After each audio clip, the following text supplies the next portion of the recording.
राजकीय डाव म्हणण्यापेक्षा जे जरांगे ज्या ओबीसींना खलनायक, ओबीसीच्या नेत्यांना किंवा ओबीसीला शत्रू म्हणून जे आंदोलन त्यांनी उभं केलं, हे बघा, मनोज जरांगेंची मागणी काही लेवलपर्यंत, गरीब आणि गरजवंतांची मागणी इथंपर्यंत ठीक आहे, पण ती ओबीसीमुळे आमच्यावर वेळ आली असं जे सांगतायत, किंवा छगन भुजबळांमुळे आपल्यावर ही वेळ आली, छगन भुजबळांनी आपलं वाटोळं केलं, आपल्या वाट्याचं त्यांनी खाल्लं, हे जे सांगतायत हे तद्दान खोटं आहे. तुमची लढाई मराठ्यांच्या विरोधात नाहीये, प्रवृत्ती विरुद्धात लढाई आहे. म्हणजे जरांगेंच्या विरोधात तुमची लढाई, जरांगेंच्या पण पर्सनल नाही, ते जे म्हणतायत त्याच्या विरोधात आपली लढाई आहे. जरांगेंनी जर या महाराष्ट्राचे 29 पैकी 22 मुख्यमंत्री मराठा झाले असतील तर ओबीसी कसे जबाबदार असतील त्यांच्या अवनतीला?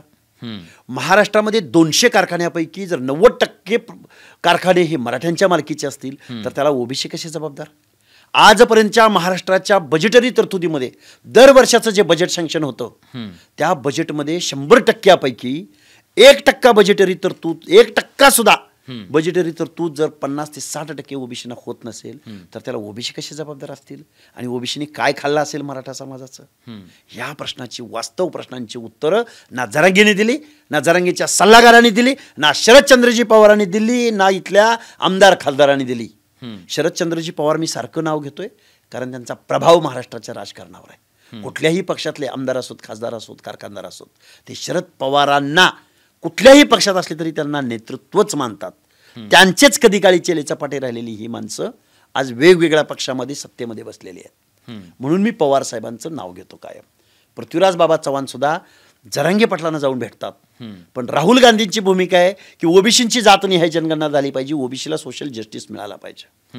पण तेच पृथ्वीराज बाबा चव्हाण कुणाला जाऊन भेटतात? जरांगेंना भेटतात आणि ओबीसीच्या प्रश्नावर ब्रशब्द बोलत नाहीत. तेच मिस्टर संभाजी भोसले एका बाजूला म्हणतात की मराठ्यांना आरक्षण मिळालं पाहिजे आणि लक्ष्मण हाकेंचं आंदोलन बेकायदा आहे, असंवैधानिक आहे. त्यावेळी मला खरोखर या महाराष्ट्रातल्या नेतृत्वाची कीव करावीशी वाटते, खंत व्यक्त करावीशी. पण मग तुम्ही राजकीय पर्याय ओबीसी म्हणून का नाही दिला या निवडणुकीत? होईल इथून पुढच्या कालावधीमध्ये. काय आहे, मॅन मनी मसल पॉवर. सामान्य माणसाला अपिलिंग जी निवडणुकाचा जो कालावधी असतो त्या कालावधीमध्ये जर आमचे कारखाने नसतील, जर आमच्या सुतगिरण्या नसतील, जर आमच्याकडं 5-10 कोटी 20 कोटी जी निवडणूक लढण्यासाठी, जिंकण्यासाठी आणि खर्च करण्यासाठी जो मनी लागतो, जी मसल पॉवर लागते, मॅन मनी मसल पॉवर. लक्ष्मण हाके कदाचित उमेदवार राहिले असते तर का म्हणजे तुम्ही टाळले यावेळेस निवडणुकीला उभं राहणं? निवडणुकीला मी उभं राहिला असतो तर माझं पॉलिटिकल मेरिट काय आहे हे याची मला पुरेपूर कल्पना आहे. माझा जो ज्ञाती समाज बांधव आहे, जो ओबीसी आहे, जोपर्यंत खुलून मतदान करणार नाही, जोपर्यंत आपल्या माणसाला मतदान करण्याचं धैर्य, करेज, विश्वास आणि ते डेअरिंग जोपर्यंत ओबीसीमध्ये येणार नाही तोपर्यंत मला वाटत नाही की लक्ष्मण हाके आमदार खासदार होईल. पण चर्चा अशी आहे, मी चर्चा सांगतोय, सत्य माहीत नाही पण प्रश्न विचारतोय त्याच्यासाठी. मनोज जरांगे यांच्या पाठीशी शरद पवार आहेत आणि लक्ष्मण हाके यांच्या पाठीशी भाजप आहे. तुम्ही मोहरे आहात का? लक्ष्मण हाके ओबीसींचा मोहरा निश्चित आहे. लक्ष्मण हाके भटक्या विमुक्त जाती जमातींचा म्होरक्या निश्चित आहे. लक्ष्मण हाके निश्चित, जर कोणी म्हणत असेल फडणवीसांचा, जर कोणी म्हणत असेल वडेट्टीवारांचा, जर कोणी म्हणत असेल उद्धवजी ठाकरेंचा, जर कोणी अलीकडे म्हणत असेल पंकजा मुंडेंचा, कोणी काहीही म्हणो, ही सगळी माणसं मला आदरणीय आहेत राजकारणाच्या पलीकडे, जातीपातीच्या पलीकडे जाऊन. कारण ती सार्वजनिक जीवनात काम करतात, त्यांचा इन्फ्लुएन्स इथल्या समाजव्यवस्थेवर आहे आणि मी सकारात्मक दृष्टिकोनातून मी या सगळ्यांचा चेला असेल, या सगळ्यांचा समर्थक असेल तर मला त्याचा आनंद आहे. कारण मला ओबीसीच्या हिताचे काही, ओबीसींना त्यांचा विश्वास वाढेल असं काही काम करायचं आहे. त्याच्यात जर यांची मला मदत होणार असेल तर मी निश्चित या सगळ्यांचा समर्थक आहे. तुमच्यावर आता हल्ला झाला म्हणून आपण खरं तर ही मुलाखत करतोय. हा संघर्ष इतका टोकाला पोहोचलाय? निश्चित टोकाला पोहोचलाय. आता एकमेकांच्या वर म्हणजे सौहार्द इतकं. काही दिवसापूर्वी पुण्यामध्ये नको त्या गोष्टी घडल्या, त्याच्यातून सावरतोय न सावरतोय तोपर्यंत नांदेड जिल्ह्यातल्या कंधार तालुक्यातल्या बाचोटी गावामध्ये 100-150 तरुणांनी यावं, गाडीवरती चढावं, गाडीवरती हात मारावेत आणि गाडी थोडी ड्रायव्हरनं पुढं घेतल्यानंतर मागील काचा, दगडं मारून काचा फोडाव्यात. खरोखर मला असं वाटतंय की इथल्या ओबीसीनी काय गुन्हा केला. लक्ष्मण हाकेंनी ओबीसीचा आवाज उपोषण करून नाही आमचं आरक्षण टिकलं पाहिजे, आमच्यात जर तुम्ही आला तर गावातला बलुतेदार आलुतेदार कुठे जाईल, तुमच्या स्पर्धेमध्ये हा कसा टिकेल, ही लॉजिकल मांडणी या महाराष्ट्रामध्ये ठामपणे ज्यावेळी मांडली त्या दिवसापासून लक्ष्मण हाके, मग लक्ष्मण हाकेच्या बाबतीमध्ये मॉर्फिंग, लक्ष्मण हाकेला बदनाम करणं, लक्ष्मण हाके कसा काय आहे, लक्ष्मण हाके कसा फिरतोय बघू, लक्ष्मण हाके कसा सभेला जातोय बघू, लक्ष्मण हाकेला किती मतं पडली, अशा पद्धतीचे ज्यावेळी आता ते कायमचं. पण मला एक म्हणायचं की हे तुमच्याकडून सुद्धा काही गोष्टी राजकीय केल्या जातात का?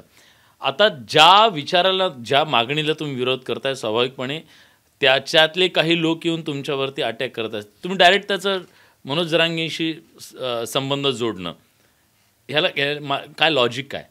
मनोज जरांगेंच्या नावानं घोषणा दिल्या जाणार असतील, मनोज जरांगे जर त्या मुवमेंटचा व्हॉइस असेल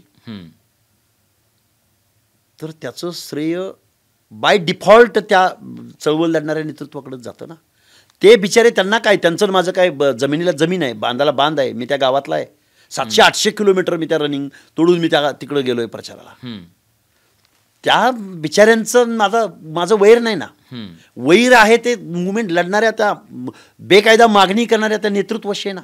मी कुणाचं नाव घेईल? त्यांनी ज्यांच्या नावानं घोषणा दिल्या त्याचंच नाव घेईन. पण ते म्हणतात तुम्ही बेकायदेशीर आता प्रचार करण्याचा, तुम्ही जे निवडणुकीची आचारसंहिता आहे, ह्या आचारसंहितेमध्ये तुमच्याकडून खरं तर उल्लंघन होत आहे असं त्यांचं म्हणणं आहे. कोणतं उल्लंघन झालं ते काय? तुम्ही बेकायदेशीररित्या आता प्रचार करताय, सभा घेताय. बेकायदेशीर? तुम्ही कशासाठी सभा घेताय असं त्यांचं? आम्ही ओबीसीचा व्हॉइस, जिथं ओबीसीचे उमेदवार आहेत त्या उमेदवारांच्या मी सभा घेतोय. ओबीसीची माणसं माझी निवडून आली पाहिजेत, ही माझी भावना आहे. लोकशाहीमध्ये निवडणुका ह्या उत्सव आहेत आणि त्या उत्सवामध्ये आपला प्रतिनिधी, आपल्या विचाराचा प्रतिनिधी महाराष्ट्राच्या विधानसभेत जाऊ नये असं लक्ष्मण हाकेला का वाटू नये? लक्ष्मण हाके कार्यकर्ता आहे आणि तो सुशिक्षित कार्यकर्ता आहे. तो ब्लाइंड बिलीफ म्हणजे अंधविश्वास किंवा कुणाच्या तरी सांगण्यावरनं, कुणाच्या तरी स्क्रिप्टवरनं आंदोलन करणारा लक्ष्मण हाके नाही. लक्ष्मण हाकेला स्वतःचा विचार आहे. आता ही आत्मस्तुतीचा भाग थोडा बाजूला ठेवू आपण, पण लक्ष्मण हाकेचा एक स्वतःचा म्हणून संविधानाप्रती, इथल्या लोकशाहीप्रती एक स्वतःचं मत आहे. मला कुणाकडून स्क्रिप्ट नाही घ्यावं लागत, मला कुणाच्या तरी सांगण्यावरून आंदोलन नाही करावं लागत. मला कळतं आता आपण काय भूक केली पाहिजे. तुम्हाला हे जाणवतंय खाली ग्राउंडवर तुम्ही फिरताय, हे करताय, पराकोटीचं ध्रुवीकरण झालंय? पराकोटीचं ध्रुवीकरण झालंय. गावगाड्यातलं ओबीसी तुतारीला मतदान करणार नाही. एक वेळ तो भाजपला परत मतदान करेल, नाईलाजानं मतदान करेल. एक वेळ तो उद्धव ठाकरेंच्या शिवसेनेला मतदान करेल, त्याच्याही पलीकडे जाऊन काँग्रेसला सुद्धा एखाद्या वेळेस करेल. पण अलीकडचं पृथ्वीराज चव्हाणांचं वर्तन मात्र अजिबात ओबीसींना आवडलेलं नाही, की ज्यांनी जरांगेंना जाऊन भेट देणं आणि ओबीसीबद्दल काहीच न बोलणं. मीही त्यांना या प्रश्नाचं उत्तर विचारलं, पण त्यावरही त्यांनी उत्तर टाळलं. हे ओबीसींना अजिबात आवडलेलं नाही.